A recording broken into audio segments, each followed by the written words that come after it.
So as we've been hearing, the strike may be over, but the effects on WestJet passengers lingers as the airline tries to get back up to speed. To help them navigate this period, we've connected with Moxey Munch in Dartmouth, Nova Scotia. She is the founder of Moxey Travels. Thanks so much for joining us. This is such an important time to make sure people understand what they can expect and what they're entitled to. So really appreciate you joining us. Hi, thanks for having me. Let's talk about the recovery phase. That's kind of what we've been calling this now that flights are starting to resume. But what are passengers entitled to? What can they expect? Since WestJet had canceled their flight, under the APPR rules, they are entitled to their choice of either a complete refund or being rebooked. And that rebooking doesn't necessarily have to be on WestJet. It could be on any airline. WestJet should be rebooking you on that. It's supposed to happen within 48 hours, but because it is a busy time of year, likely there's not enough seats to book everybody who wants to be rebooked. And it's also difficult to get a hold of WestJet at this point because they're so busy to tell them what you want to do. So we have heard both from our reporters in Toronto and in St. John's talking to passengers who say they feel lucky that they have something, that they're hopeful. But this is an out-of-pocket expense. They paid for tickets and now they're having to incur all of these additional costs. Break down domestic versus international travel for us, because very different scenes. So where your flight is leaving is what the rules are that you fall under. It's not that Canada has WestJet and all the rules are the WestJet airline in Europe. So if they're in Canada, it's considered not in the airline's control. So you are not entitled to any other compensation other than that rebooking or refund as the rules are written. Versus in Europe, you are entitled to more. Depending on the length of the cancellation or delay, you may get financial compensation, just money, or vouchers for food or hotel, depending on how long you are canceled. So if you are sitting in Europe right now watching this on your laptop, you are entitled to the Europe rules, not just your refund or rebooking. I'm curious for you, is it different from when you're rebooking people and trying to deal with this versus someone who's booked through a third party or directly with the airline? What are you hearing and how are you navigating this?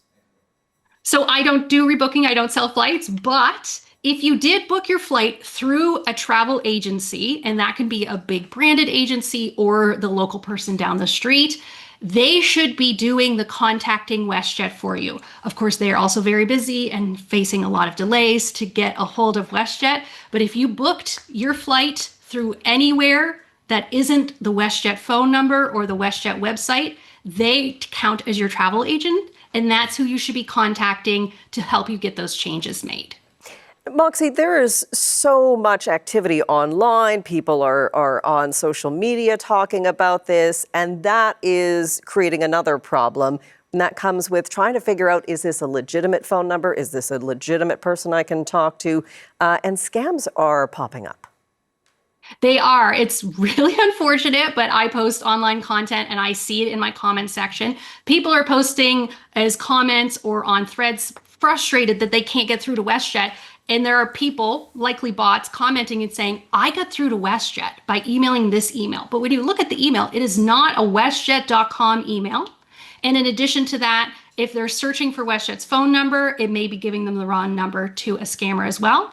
And they may also be getting contacted by people saying, hey, we saw your posting. If they have a public number, we'll refund you, but really they're scammers. So people should be really cautious that unless you've contacted WestJet directly through a WestJet.com email or the phone numbers on their website or your ticket, to make sure you're actually talking to WestJet or your travel agent if you book through that. And Moxey, I want to tell you sort of my own story because this exact situation happened to me. Anybody can fall for scams. So I don't want anyone to think like, oh, it's just this person or no, it's not possible. It can happen. So that is great information for people to be aware of. Yeah. Triple check those phone numbers, those, X accounts. The other thing, and we don't have much time, so I just want you to go through this for me real quick. Do you keep a file? Should people keep a file of all of their expenses, what they've done, phone numbers? What are sort of those tangible, 2 suggestions? Depending on where the rights fall, it doesn't hurt to keep your receipt and your contacts and attempt to get compensation ever. It's free to try, right? So make sure you know the rules, and there are also very helpful online Facebook groups that can help you of the steps you should do to try to get compensated if you're entitled to it. Really appreciate your insights here. That is travel counselor Moxey Munch in Dartmouth, Nova Scotia. Thank you so much.